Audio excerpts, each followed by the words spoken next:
Let's take a look at this problem. We got 18x squared is equal to negative 5x plus 2. Now I want to use the quadratic formula. Well, we have to get 0 on one side. So first thing we will do is move this negative 5x to the left side and move the 2 to the left side.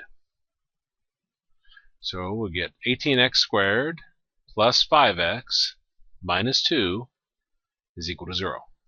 Okay, so have to have 0 on one side. Then we'll identify our a, b, and c. A is the number that's in front of our x squared, which is 18. B is the number that's in front of our x, which is 5. And c is our number at the end, which is negative 2.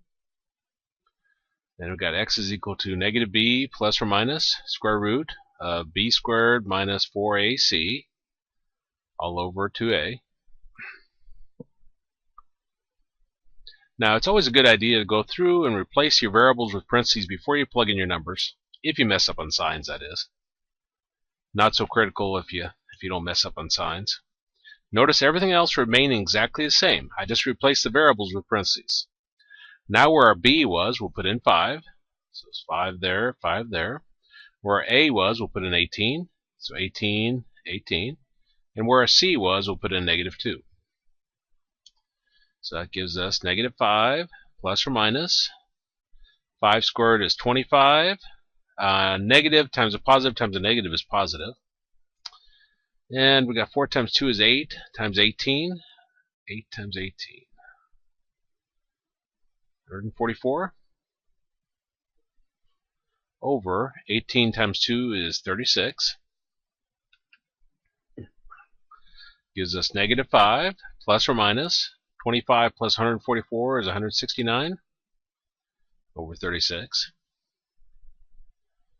And 169 we can break down. It's 13 times 13. Now remember, the square root, we're looking for a pair of somethings. Well, here's a pair of 13, so a pair of 13 is going to come out in front as a single 13. So we've got negative 5 plus or minus 13 over 36. Now the radical disappeared because we took that pair out and there was nothing left inside the radical.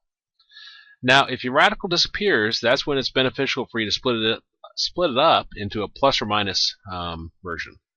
So the plus or minus means we're going to have negative 5 plus 13 over 36, and we'll have negative 5 minus 13 over 36. Well, negative 5 plus 13 is 8, so we got 8 over 36. Negative 5, negative 13 is negative 18 over 36.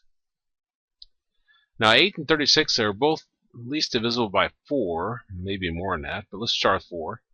8 divided by 4 is 2, 36 divided by 4 is 9, so 2/9 is our first answer. Now over here, 18 and 36 both divisible by 18, so negative 18 divided by 18 is negative 1, and 36 divided by 18 is 2. So negative 1/2 is our other answer.